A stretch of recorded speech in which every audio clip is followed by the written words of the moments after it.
ఓం సాయిరామ్. సమర్థ సద్గురు సాయినాథ్ మహారాజుకి జై. సాయి భక్తులందరికీ నమస్కారం అండి. మన బాబా గారి దయ వల్ల మనందరం బాగుండాలి, సంతోషంగా ఉండాలి అని చెప్పి మనస్ఫూర్తిగా కోరుకుంటూ, ఈరోజు బాబా మనకు అందించేటువంటి సందేశం ఏంటి అంటే, తల్లి, ఇది విన్న గంటలోనే ₹1,00,000 నీ అకౌంట్లో పడతాయి, నీ బ్యాంకు ఖాతాలోకి చేరుతాయి. నిర్లక్ష్యం చేయకు. ఈ అదృష్టాన్ని కనుక నువ్వు వదిలావు అంటే మళ్ళీ నీకు జన్మలో దక్కకపోవచ్చు. ఖచ్చితంగా ఈ సందేశాన్ని నువ్వు విని తీరాలమ్మా అని చెప్పి బాబాగారు అయితే మన కోసం ఒక మంచి సందేశాన్ని తీసుకొచ్చేసారండి. ఆ సందేశం ఏంటి, ఆ సందేశం రూపంలో బాబాగారు మనతో ఏం చెప్పబోతున్నారో తెలుసుకునే ముందుగా మన ఛానల్ని ఫస్ట్ టైం చూస్తూ ఉన్నట్లయితే ప్లీజ్ సబ్స్క్రైబ్ చేసుకోండి ఫ్రెండ్స్. వీడియో నచ్చితే కనుక లైక్ చేసి సపోర్ట్ చేయండి. ఇక వీడియోలోకి వెళ్ళబోయే ముందుగా ఒక్కసారి ఎక్కడెక్కడో మీరు జ్యోతిష్యం చెప్పించుకొని తృప్తి చెందకుండా, మనశ్శాంతి అనేది లేకుండా, మీ సమస్య అనేది ప్రాబ్లంకి ఆ సొల్యూషన్ అనేది దొరక్క మీరు అసంతృప్తిగా బాధపడుతూ ఉన్నట్లయితే ఒక్కసారి మనకు బాగా తెలిసినటువంటి గురువుగారు శ్రీ షిరిడి సాయిబాబా ఆశీస్సులతో జ్యోతిష్యం చెప్తున్నారు గురూజీ సుబ్రహ్మణ్యం రాజు గారు. Contact number 9908224144. ఈ గురువుగారు నెంబర్ 1 వశీకరణ స్పెషలిస్ట్. మీ యొక్క ప్రతి సమస్యకి కూడా పరిష్కారం అనేది చూపిస్తారు. అన్ని విషయాలను కూడా ఫోన్లో స్వయంగా గురువుగారే మాట్లాడతారు. ప్రేమ, పెళ్లి, భార్యాభర్తల మధ్య సమస్యలు, స్త్రీ మరియు పురుషుల వశీకరణం చేయబడును. చెడు గృహ ప్రయోగాలకు నివారణ చేయబడును. మీ యొక్క ఎటువంటి సమస్యనైనా సరే ఫోన్లోనే 24 గంటల్లో పరిష్కారం అనేది చూపిస్తారు. కాబట్టి నమ్మకంతో గురువుగారిని కాంటాక్ట్ అవ్వండి. మీరు ఎక్కడెక్కడో జ్యోతిష్యం చెప్పించుకొని అసంతృప్తి చెంది ఉంటే ఈ గురువు గారి దగ్గర ఒక్కసారి ఫోన్ చేసి మీ సమస్యకు పరిష్కారం అనేది తెలుసుకున్న తర్వాత మీ మనసు ప్రశాంతంగా ఉంటుంది. కాబట్టి నమ్మకంతో కాల్ చేయండి గురువుగారికి. సుబ్రహ్మణ్యం రాజు గారు, నెంబర్ 1 వశీకరణ స్పెషలిస్ట్. Contact number 9908224144. ఇక వీడియోలోకి వచ్చేస్తే, తల్లి, ఇది విన్న గంటలోనే ₹1,00,000 నీ బ్యాంకు ఖాతాలో పడతాయి. నేను ఈ విషయం ఎందుకు చెప్పాను అనే కదా ఆలోచిస్తున్నావు. అసలు నేనేం చెప్పాలనుకుంటున్నానో నీకు పూర్తిగా అర్థమయ్యేలోపే నేను నీతో కొంచెం మాట్లాడాలమ్మా. నేను ఇప్పుడు నీతో మాట్లాడడం కోసం ఈరోజు ఈ సందేశాన్ని నీ ముందుకు తీసుకువచ్చాను. తల్లి, ప్రతి క్షణం కూడా మనిషి తనకున్న బాధల గురించి అతిగా ఆలోచిస్తూ ఉంటాడు. ఒకవేళ చిన్న పిల్లగా నువ్వు ఉన్నప్పుడు ఆ పిల్లకి ఏదో ఒక ఆలోచన, అంటే చాక్లెట్ కావాలనో, లేకపోతే బిస్కెట్లు కావాలనో, లేదంటే చిన్న సైకిల్ కావాలనో, చిన్న బండి కావాలనో, ఒక చిన్న డ్రెస్ కావాలనో చెప్పి దాని మీద ఆశతోటి ఆ బిడ్డ ఏడుపు మొదలు పెడుతుంది. అలాగే కొంచెం ఎదిగే కొద్దీ చదువు గురించి టెన్షన్లు, అలా వాళ్ళకి మార్కులు వస్తున్నాయి, వీళ్ళకి మార్కులు వస్తున్నాయి అని చెప్పి టెన్షన్లు మొదలవుతాయి.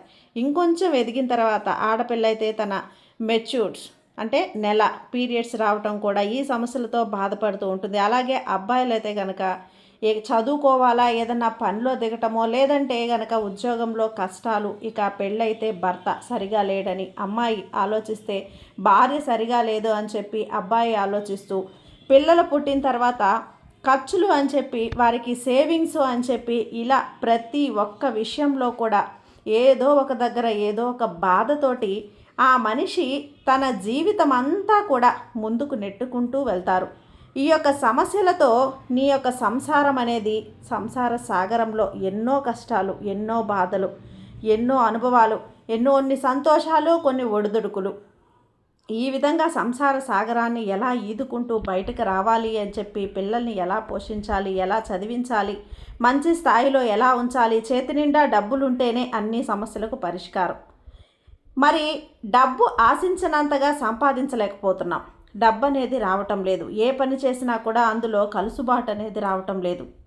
అలాగే ఏదన్నా సరే పనిలోకి దిగితే గనక లాభం కంటే కూడా నష్టం అనేది ఎక్కువగా కనిపిస్తుంది.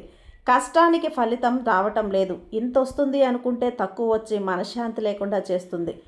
ఇటు భర్త కళ్ళే చూసి తను అనుకున్నంత పని కావాల్సినంత డబ్బును సంపాదించలేకపోతున్నాడు. ఇక ఆ భర్త వ్యసనపరుడైతే, తాగుబోతుడైతే, తిరుగుబోతుడైతే, ఇక ఆడదానికి ప్రతిరోజు కూడా దినదిన గండం, నూరేళ్ళ ఆయుష్. ఇక వారికి అనారోగ్యం అనేది, సమస్యలు, ఇలా ప్రతి ఒక్కటి, బీపీ ఉందేమో, షుగర్ ఉందేమో, నాకు ఇంకో ప్రాబ్లం ఉందే, ఈ సమస్యలన్నీ ఏంటి అని చెప్పి ఈ చిన్న మెదడులో ఇలాంటివి ఎన్నో సమస్యలు, వేల ఆలోచనలు అనేటివి వస్తూ ఉంటాయి.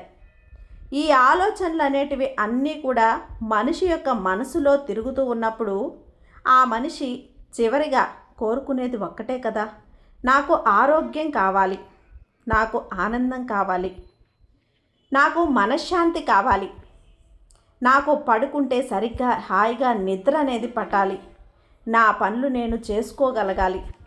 ఇవన్నీ కూడా ఉన్నప్పుడు ఆటోమేటిక్గా డబ్బు అనేది వచ్చేస్తుంది అని చెప్పి ఒక తెలివిగల నిర్ణయం తీసుకుంటారు. బిడ్డ, ఎప్పుడైనా గుర్తుంచుకో, డబ్బు అనేది శాశ్వతం కాదు. డబ్బు అనేది ఆనందాన్ని ఇవ్వదు. డబ్బు అవసరాలను తీరుస్తుంది. నేను కాదు అని చెప్పి చెప్పట్లేదు, కానీ కొన్ని కోట్ల డబ్బులు బ్యాంకులో మూలుగుతున్నా కూడా, కొన్ని కోట్ల విలువగల నగలనేవి బీరువాలో మూలుగుతున్నా, ఒక మనిషి షుగర్తో బాధపడుతున్నా, బీపీతో బాధపడుతున్నా, లేదంటే గనక ఇంకా భయంకరమైన జబ్బులతో బాధపడుతున్న ఆ మనిషి డబ్బు ఈ మనిషిని బ్రతికించగలదా? ఆ ఉన్న డబ్బు ఆ మనిషిని ఆరోగ్యంగా మార్చగలదా? ఆ ఉన్న డబ్బు ఇదివరకు తన యవ్వనంలో ఉన్నప్పుడు తనకి ఏ జబ్బు లేనప్పుడు ఎంత సంతోషంగా ఉన్నాడు, ఆ సంతోషాన్ని తిరిగి తీసుకురాగలదా? మనిషి తీసుకోవాల్సింది ఏంటి అంటే, ఈ డబ్బుని సంపాదించే వేటలో సమయాన్ని, ఆరోగ్యాన్ని కొద్దిగా కాపాడుకోవటం, టైంకి తినడాన్ని, తనని తానే, తన కుటుంబాన్ని అన్నింటినీ కూడా మర్చిపోయి అనేక రకాలైనటువంటి ఒత్తిడులతో బాధపడుతూ జీవితాన్ని ఈ విధంగా అనారోగ్యం పాలు చేసుకుంటూ కోరుకొని తెచ్చుకుంటున్నాడు అనారోగ్యాన్ని. ఇది ఎంతకాలం సాధ్యమంటే, ఎంతవరకు మీకు ఉపయోగపడుతుంది? ఇలా వచ్చే డబ్బు మీ జబ్బులను తీసుకొచ్చి పెడుతుందే కానీ ఆ వచ్చిన డబ్బుతోటి జబ్బులు చూపించుకోవటానికి తప్పితే జబ్బునైతే నయం చేయలేం. నీకు ఏ ఉపయోగము ఉండదు. మరి ఏంటి బాబా ఈ యొక్క పరిస్థితులు? కష్టాల్లోంచి మేము ఎలా బయటపడాలి? ఈ సంసారం అనే సాగరాన్ని ఎలా ఈదాలి అంటే గనక నేను ఒకే ఒక మాట చెప్తానమ్మా, జాగ్రత్తగా విను. బిడ్డ, చేతికి ఉన్నటువంటి 5 వేళ్ళు కూడా సమానంగా ఉండవు. అటువంటిది ఎవరో కడుపున పుట్టిన నీ భర్త లేదంటే నీ భార్య నువ్వు చెప్పినట్లుగా, నీ ఆలోచనలకు తగినట్లుగా ఎలా ఉంటాడు అని చెప్పి అనుకుంటున్నావు చెప్పు? ఒక ఎమోషన్ అనేది మైండ్లోకి వచ్చినప్పుడు నువ్వు ఆ వ్యక్తి ఏదో ఒక విషయం మీద మారాలి అని చెప్పి నువ్వు అతన్ని అడిగినప్పుడు అతనిలో మార్పు అనేది రాదు తల్లి. నీకు తెలిసినా కూడా నువ్వు వాదిస్తే అది నీకు మూర్ఖత్వమే అవుతుంది. అలాగే అతను నువ్వు చెప్పిన లెక్క చేయడు. ఇది నువ్వు తెలిసినా కూడా చెప్పావు అంటే అది నీ పిచ్చితనమే అవుతుంది. ఎప్పుడైనా కానీ ఒక మనిషి నీ మాట వినడు అనుకున్నప్పుడు ఆ మనిషి ఎట్లాగైనా చావని, నువ్వు దాన్ని పట్టించుకోవద్దు, వదిలేసేయి. ఏ మాట అయితే వినడో ఆ మాట అతనితో అస్సలు చెప్పకూడదు. ఏదైతే జరగదో అది అసలు నువ్వు ఆశించకూడదు, ఎదురు చూడకూడదు. ఈ వ్యక్తి ముందు తాగుతున్నాడు, నువ్వు తాగొద్దు అని చెప్పి సలహా ఇస్తావు. అతను ఆ సలహా ఇచ్చేటప్పుడు నేను తాగట్లేదు, నేను తాగను అని చెప్పి అబద్ధం ఆడతాడు. దీని దగ్గర ఇద్దరికీ కూడా గొడవ పెరుగుతుంది. ఈ విధంగా గొడవ జరగడం వల్ల మీ ఇంటి పరువు బజారున పడడం తప్పితే అతను తాగి వచ్చింది అవాస్తవం. అలా అయిపోదు కదా. అలాగే అతను మారతాను అనేది సత్యమైపోదు. కాబట్టి ఇక్కడ ఏది జరగనప్పుడు అనవసరంగా నీ మైండ్లో ఈ ఆలోచనలు అనేటివి ఎందుకు చెప్పు? కాబట్టే నీ యొక్క ఫోన్లో మెమరీ అనేది ఫుల్ అయిపోయినప్పుడు అనవసరమైనటువంటి ఫోటోలను, వీడియోలను ఎలాగైతే నువ్వు డెలీట్ చేసేస్తావో అలాగే నీ మైండ్లో కూడా నీకు నచ్చని వ్యక్తులను, నీ మాట వినని వ్యక్తులను డెలీట్ చేసేసేయి. నీకు కష్టమైనా సరే, నీకు ఆ కష్టాన్ని, నష్టాన్ని కలిగించి నిన్ను ఇబ్బంది పెట్టే, నిన్ను బాధల్లోకి కృంగదీసే ఆలోచనలు ఏవైతే నీ మైండ్లో తిరుగుతూ ఉన్నాయో ప్రతి ఆలోచనను కూడా నువ్వు తీసి పడేయాలి. ఎప్పుడైనా కానీ ఒక ఎమోషన్ అనేది మైండ్లోకి వెళ్ళింది అంటే గనక నువ్వు దాని గురించి ఆలోచిస్తున్నావు అంటే అది అనేక రకాలమైనటువంటి కెమికల్స్ను నీ శరీరంలోకి విడుదల చేస్తుంది. అలా శరీరంలోని విడుదల చేసిన ఆ కెమికల్స్ అనేవి అనేక రకాలైనటువంటి జబ్బులకు దారితీస్తాయి. ఒక్క ఆలోచన వల్ల లేనిపోని అనారోగ్య సమస్యలు అనేవి చుట్టుముట్టుకుంటాయి. కాబట్టి మనిషికి ఆలోచన అనేది అస్సలు ఉండకూడదమ్మా. ఏదైనా కానీ ఇలా మైండ్లో నుంచి చాలా తేలిగ్గా దాన్ని తీసిపడేయాలి. అలా ఆలోచించావా ఆ మైండ్ ఎప్పుడూ కూడా ఖాళీగా ఉంచుకోవాలమ్మా, ఫ్రెష్గా ఉంచుకోవాలి. ఒక వ్యక్తితో ఎప్పుడు అనవసరంగా గొడవకు దిగకూడదు. మూర్ఖులతోటి వాదించకూడదు. మారరు అనుకున్న వ్యక్తులతోటి ఎప్పుడూ కూడా నువ్వు వాదనకు దిగకూడదు. గొడవకు సిద్ధపడి కూర్చోకూడదు. ఇప్పుడు చాలామంది కూడా అడుగుతూ ఉంటారు, బాబా, భార్యాభర్తలు అన్న తర్వాత భర్తకి తీసుకొచ్చి పెట్టే అధికారమే కదా. మరి భార్య అంటే భార్య కావాలి సమాజం కోసం, సమాజం అంటే భార్య కావాలి, సమాజం కోసం పిల్లలు కావాలి. మాకు భార్య పిల్లలు ఉన్నారు అని చెప్పి చెప్పుకోవడం కోసం భార్య పిల్లల్ని అడ్డం పెట్టుకుంటారే తప్ప భార్య యొక్క చిన్న చిన్న అవసరాలను, చిన్న చిన్న కోరికలను కూడా తీర్చడం లేదు. వీరికి ఎందుకు పెళ్ళి, వీరికి ఎందుకు పిల్లలు అని చెప్పి చాలామంది కూడా అడుగుతూ ఉంటారు. నీ ఆలోచన అనేది సరైనదే కావచ్చు, కానీ నువ్వు అడగటం వల్ల ఫలితం ఉండదు. నువ్వు దాని గురించి ఆలోచించడం వల్ల, ఆగడం వల్ల నువ్వు బాగున్న రోజుని కాస్త విషపూరితమైన రోజుగా మార్చేస్తున్నావు. ఈ గొడవ వల్ల నీ కుటుంబం అంతా కూడా అశాంతి అనేది ఏర్పడుతుంది తల్లి. అతను నువ్వు 100 తిట్టు, 1000 తిట్టు, 100 కూర్చోబెట్టి చెప్పు, నువ్వు చెప్పొద్దు అనట్లా. ఒక్కసారి చెప్పావా, 2 సార్లు చెప్పావా, ఇక వదిలేసేయి. ఇక చెప్పేటప్పుడు తను తెలుసుకున్నవాడైతే ఒక్కసారికే మారుతాడు. అతను తెలుసుకొని వాడు కాబట్టి ఇన్నిసార్లు చెప్పించుకుంటున్నాడు. ఇన్నిసార్లు చెప్పించుకోవటం వల్ల నీకు నష్టం తప్పితే అతను మారడు అని చెప్పి నీ మనస్సాక్షికి నీకు తెలుసు కదా. అయినా కూడా ఏదో ఒక చిన్న ఆశ అనేది నిన్ను పదే పదే మాట్లాడేలా చేస్తుంది, నిన్ను పదే పదే గొడవ పడేలా ప్రోత్సహిస్తుంది. అది నువ్వు తీసేయాలి బిడ్డ. ఇదే నేను చెప్తున్నది. ఎవరి బ్రతుకులు వారివి, ఎవరి సంతోషం వారిది, ఎవరి దుఃఖం వారిది, ఎవరి ప్రశాంతత వారిది, ఎవరి జీవన శైలి వారిది. నువ్వు అతన్ని పోషించడం లేదు అంటే నువ్వు ఏదన్నా చేసుకో, నువ్వు నీ బిడ్డలకి పెట్టుకో, నువ్వు నీ బిడ్డల్ని పోషించుకో, అంతేకాని అతను ఇవ్వాలి నేనే పెట్టాలి అంటే ఉన్నంతలోనే సర్దుకుపో. అంతేకాని అతిగా ఆలోచించొద్దు. అతిగా ఆలోచించడం వల్ల మానసికమైన సమస్యలు అనేవి ఎక్కువగా పెరుగుతాయి. మానసికమైనటువంటి సమస్యలు పెరగడం వల్ల యాంటీబయాటిక్ అనేది వస్తుంది. దీనివల్ల గుండెల్లో దడ వస్తుంది. ఈ దడ వల్ల లేనిపోని సమస్యలు నిన్ను చుట్టుముట్టి వెంటాడి వేధిస్తున్నాయి. దానితో పాటు పోయేది కాకుండా గోరంతతో పోయేది గొడ్డలతో వరకు తెచ్చుకోకూడదు బిడ్డ. ఎప్పుడైనా కానీ ఈ ఎమోషన్స్ అనేవి నేను ఎత్తిన ఒక 25 కేజీల బియ్యపు బస్తాను పెట్టి నువ్వంటే ప్రతిరోజు నీ జీవితం అంతా మొయ్యాలి అంటే నీకు అది సాధ్యపడుతుందా చెప్పు? నువ్వు మొయ్యగలవా? మొయ్యలేవు కదా. తర్వాత నా వల్ల కాదు అని చెప్పి పడేస్తావు. అటువంటివి అంతకంటే బరువైన ఆలోచనలను నీ మెదడులో పెట్టుకొని జీవితాంతం కూడా నువ్వు మోస్తున్నావంటే నువ్వు ఎంత పిచ్చిదానివో ఒక్కసారి నువ్వు ఆలోచించుకుంటే ప్రయత్నం చేయి బిడ్డ. ఏది కూడా ఇక్కడ శాశ్వతం కాదమ్మా. డబ్బు శాశ్వతం కాదు. అలాగే ఈ యొక్క డాబాలు, అంతస్తులు, మేడలు, మిద్దెలు, బంగారాలు, పొలాలు, స్థలాలు ఇవి ఏవి కూడా శాశ్వతమైతే కాదు.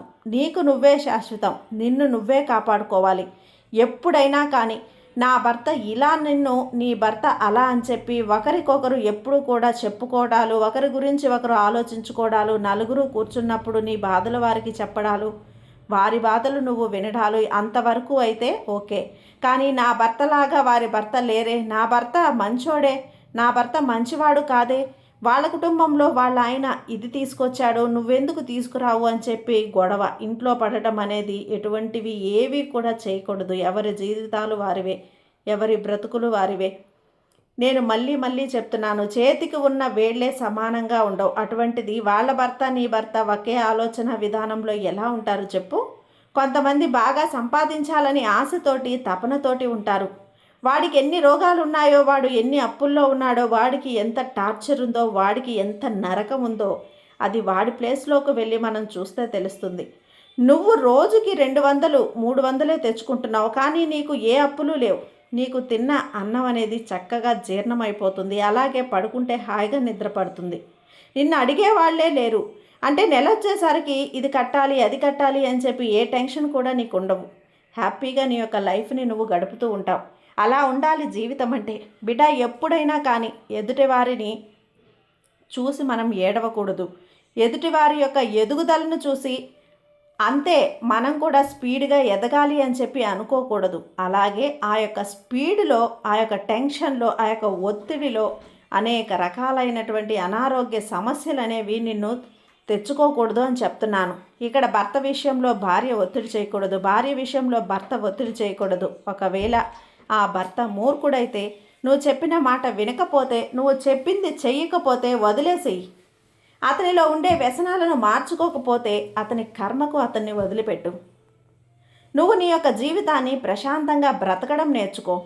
ఎప్పుడూ కూడా నీ యొక్క మెదడు మైండ్లో ఏదైతే ఉందో ఏ ఆలోచన కూడా అక్కడ ఉండకూడదు. ఒక తెల్లటి కాగితంలాగా నీ మనసు అనేది ప్రశాంతంగా ఉండాలమ్మా.